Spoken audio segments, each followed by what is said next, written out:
was a warm, quiet afternoon at the local park, the kind of day that invited people to unwind, breathe in the fresh air, and enjoy the calm surroundings. Birds chirped lazily from the trees, and the faint sound of children playing could be heard in the distance. The sun shone brightly overhead, casting a golden glow on the grass and pavement. Maya, a young black teenager, was in her element. Dressed in a loose t-shirt and basketball shorts, she dribbled the ball with practiced ease on the outdoor court. Her sneakers made a rhythmic sound against the pavement as she practiced her footwork, weaving the ball through her legs and making sharp, focused movements. She was completely absorbed in her drills, her mind and body synchronizing with every bounce of the ball. Maya had always loved basketball, and the park was her safe space, a place where she could hone her skills in peace. The quiet solitude of the park was a comfort to her. There was something calming about the open air and the simplicity of the game. Her sweat glistened as she performed layups and took shots from various spots on the court. She was on her own, but that was exactly how she liked it, free to push herself without distractions. However, not everyone shared her sense of calm. Karen, a woman in her 40s, was walking along the park's path, her small dog tugging at the leash in front of her. She was out for her daily walk, but as her eyes drifted across the park, she noticed Maya from a distance. There was something about the girl that caught Karen's attention. At first, it was nothing more than a fleeting glance, but as she continued walking, she couldn't help but keep an eye on Maya. The teen was alone, wearing casual clothes, and seemed to be practicing basketball with a sense of purpose, moving quickly and efficiently. Karen's thoughts began to spiral. Something about the situation made her uneasy. She didn't know why, but Maya's presence didn't sit right with her. It wasn't as if Maya had done anything wrong. She was just playing basketball, but Karen's discomfort grew. She started to make assumptions, letting her own biases creep into her thoughts. She assumed that someone like Maya, alone and seemingly out of place, might be up to no good. Her unease grew into suspicion, even though there was no reason for it. Maya, however, remained completely unaware of Karen's growing discomfort as she continued practicing her basketball moves, lost in the rhythm of her game. Karen's discomfort with Maya grew to a point where she could no longer ignore it. She watched the young girl for a few more moments, her suspicion bubbling over into something more accusatory. Unable to shake the feeling that something was wrong, Karen marched over to the court with a sense of entitlement, as if she were the authority in the park. She paused just a few feet away from Maya, blocking her path and glaring at her. Maya, caught off guard by the sudden presence of the woman, stopped dribbling the ball and looked up, wondering what was going on. Karen didn't waste any time. "What do you think you're doing here?" she demanded, her voice sharp and full of entitlement. "This is my park, and I don't think people like you should be hanging around here." Maya blinked in surprise, not understanding what Karen was getting at. She had been coming to this park for years, and never had she experienced anything like this. She set the ball down, trying to remain calm, despite the obvious hostility in Karen's voice. "I'm just practicing basketball," Maya replied, keeping her tone neutral, trying to de-escalate the situation. But Karen wasn't interested in hearing an explanation. Her face twisted with anger, and her voice grew louder. "No, this isn't the place for someone like you. People like you are always causing trouble, and I won't stand for it." Karen spat, her words heavy with an undertone of prejudice. Maya's calm response only seemed to infuriate Karen further. The more Maya tried to stay composed, the angrier Karen became. It was as if the woman's frustration was building up, and she needed to make her point heard, no matter the cost. "Maya, still confused but determined not to escalate the situation, stood her ground, trying to understand why Karen had turned on her so quickly. Karen's frustration reached its peak as Maya continued to stand there, unbothered and calm, refusing to give in to the confrontation. Karen's eyes narrowed, and her hands began to tremble with anger. Feeling both threatened and empowered by the situation, she reached into her bag and pulled out her phone with a sense of urgency. Maya, who was still trying to process what was happening, watched as Karen's fingers quickly dialed a number. Without hesitation, Karen brought the phone to her ear and began speaking in a voice laced with panic and authority. "Yes, I'm at the park, and there's a girl here, acting suspiciously. She's loitering around, and I'm not sure what she's up to, but I don't feel safe." Her words were exaggerated, each sentence designed to paint Maya as a threat, even though the girl was simply standing on the court, minding her own business. Maya could hear the desperation in Karen's voice, and she realized what was happening. Karen wasn't just upset, she was deliberately trying to make the situation more dramatic. Maya's heart skipped a beat as she recognized the dangerous path this conversation could lead to. But despite the rising tension, she remained composed. She had seen enough incidents in the past where people like Karen escalated situations with their assumptions, but Maya knew reacting impulsively wouldn't help. Maya took a deep breath, keeping her posture steady and her emotions in check. She could feel the weight of the situation, but decided it was better to stay calm and wait for the police to arrive. Reacting angrily would only give Karen more ammunition to paint her as the problem. Maya's instincts told her that the best course of action was to remain calm and let the situation unfold. Moments later, the sound of sirens filled the air, growing louder as the police car pulled up to the park. Maya's stomach churned with a mix of anxiety and disbelief. She had hoped that the situation would de-escalate on its own, but now it was becoming very real. As the officers stepped out of the car, Maya couldn't help but notice how they immediately turned their attention to her, even before addressing Karen. The officers were in their late 30s, dressed in standard uniforms, with their hands resting on their belts as they walked towards Maya.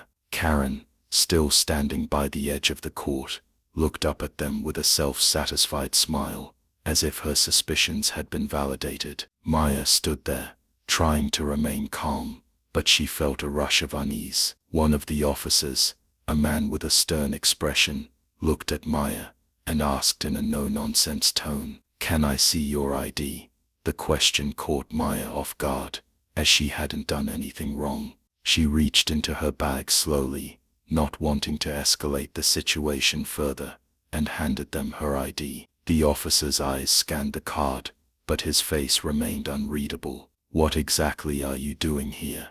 he asked, his voice tight with suspicion. Maya tried to explain herself, offering a brief description of her intentions. She was just practicing basketball, alone, like she did every week. But the officers seemed uninterested in her explanation. Instead, their attention remained focused on Karen's accusations. Karen's voice carried an air of certainty, and the officers seemed more inclined to believe her story than Maya's. It was as though they had already made up their minds, viewing Maya as the one in the wrong, simply because of the situation she found herself in. Maya's patience started to wear thin, but she kept her cool, knowing that if she stayed composed, the truth would eventually surface. As the tension in the air thickened, Maya stood there, feeling the weight of the moment pressing down on her. The officers were still questioning her, their demeanor stiff and suspicious,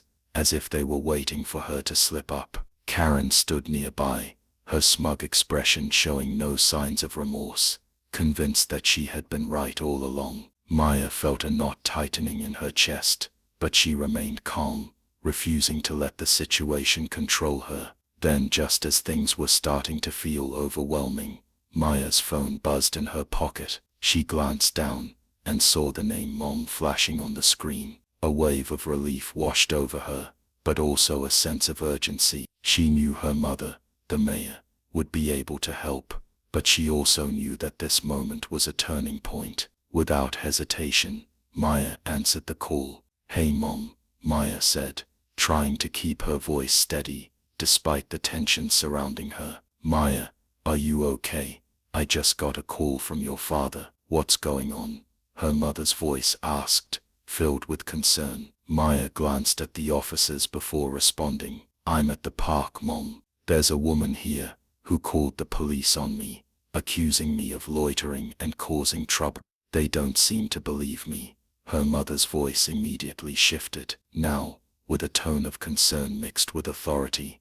"I'm on my way. Maya, stay calm. Let me handle this." At that moment, Maya turned to the officers, who were still eyeing her with suspicion, and calmly said, "My mom is the mayor of this city." The officers' expressions froze, and the change in their demeanor was instantaneous. They shifted uneasily, realizing they had made a grave mistake. Their previous suspicion faded, replaced by nervousness and confusion, as they quickly apologized, their words fumbling over one another. Meanwhile, Karen, standing just a few feet away, still had no idea of Maya's true identity, her confusion growing as the scene shifted. Minutes after Maya's revelation, the sound of another car pulling into the parking lot echoed through the park. Maya knew it was her mother. The officers straightened up, visibly uneasy, as they exchanged quick, nervous glances. The situation was no longer just about a simple misunderstanding. It was escalating into something much more serious, and they could feel it. Maya's mother, the mayor, stepped out of her car with a calm yet authoritative air. She was dressed in business attire, her posture confident and commanding. Her gaze swept over the scene as she walked toward the group. Maya, though still shaken, felt a surge of relief wash over her as her mother approached, ready to take control of the situation. The officers, now realizing the gravity of their mistake, began to fumble over their words, attempting to explain themselves. "Ma'am, we didn't mean to. We were just following up on a report," one of them stammered, his previous authority now replaced by uncertainty. The mayor raised a hand, cutting him off. "I understand you were doing your job, officer, but perhaps you should have done more to investigate before jumping to conclusions." Her voice was measured, but there was an unmistakable firmness behind every word. The officers immediately fell silent, their confidence evaporating under the weight of her presence. Karen, still standing nearby, was oblivious to the sudden shift in power. She had yet to grasp who Maya's mother was. She continued to argue, her voice rising in frustration. "This girl has no business being here. I'm just trying to keep this park safe." The mayor turned to face Karen, her gaze steady and unwavering. "You've made a serious mistake today," she said, her voice cold and precise. "My daughter is not only a responsible young woman, but she's also an important part of this community. You'll find that your actions here today may have consequences, and I expect you to reflect on that." Karen's face paled as the weight of the mayor's words sank in. She opened her mouth to protest, but no words came out. The truth had unfolded, and the situation had shifted entirely in Maya's favor. The mayor stood firm, her presence radiating authority, as she calmly addressed Karen, who was still struggling to comprehend the full extent of her mistake. Maya's mother wasn't one to lose her composure, and she made it clear that Karen's actions wouldn't go unchallenged. "You have made an accusation that could have serious consequences, not just for my daughter, but for yourself," the mayor stated, her voice cold but measured. "I suggest you think carefully about your next words." Karen, still reeling from the shock of the mayor's arrival, tried to protest, but her words faltered. She had assumed her actions would go unnoticed, but now that the mayor was involved, everything had changed. The officers, who had previously seemed so certain, shifted uncomfortably under the mayor's scrutiny. They had already realized the gravity of their mistake, their confidence now replaced with embarrassment. The officer, who had been questioning Maya earlier, stepped forward, looking at the mayor with clear discomfort. "Ma'am, we apologize for the misunderstanding," he said, his voice lacking the authority it once had. "We'll be letting her go." He looked at Maya and gave a quick nod, as if to silently acknowledge their error. Maya, still shaken, but relieved, nodded back, holding her head high. She had remained calm throughout the ordeal, and now she was free to go, knowing that justice had been served. Karen, on the other hand, stood in stunned silence, her earlier smugness evaporating in the face of the mayor's unwavering authority. The officers quickly turned their attention to her, but the damage had already been done. Maya, watching the scene unfold, realized how quickly power dynamics could shift. She had seen firsthand how a shift in perspective could change everything. As she walked away with her mother, she felt a new sense of strength. Today had been a lesson in resilience and the importance of standing firm in the face of injustice. As Maya walked away from the scene with her mother, a sense of calm began to settle over her, though the weight of the experience lingered in her mind. She glanced up at her mother, who, despite the tension that had unfolded, remained poised and composed. Maya couldn't help but reflect on the ordeal, how something as simple as practicing basketball had turned into a confrontation. The events had unfolded so quickly, but they had exposed so much more about the world around her. As they walked toward the car, the mayor broke the silence. "Maya, I know that was a lot to process," she said softly. "But what happened today isn't just about you. It's about the bigger issues that we face every day. People like Karen see someone who looks different and assume the worst. It's a form of racial prejudice, plain and simple." Maya nodded, her heart heavy with the weight of her mother's words. She had always known that racism existed, but she had never experienced it quite so directly. "It just feels unfair," she said, her voice tinged with frustration. "I didn't do anything wrong, but she made me feel like I didn't belong." The mayor gave her daughter a gentle smile, her voice filled with wisdom. "Unfortunately, prejudice doesn't always make sense. People often act out of fear or ignorance. But remember, you don't have to react with anger or fear yourself. Resilience and calm in the face of injustice are your greatest strengths. You have the power to turn the tide, just like you did today." Maya felt a sense of empowerment, her understanding deepening. She realized that while privilege and power could often dictate the outcome of situations, her ability to remain calm and composed could shift the dynamics. In that moment, she understood the importance of standing her ground and not allowing others' assumptions to define her. The lesson her mother had imparted resonated with her deeply. Resilience in the face of adversity was a powerful tool, one that could make all the difference in the world.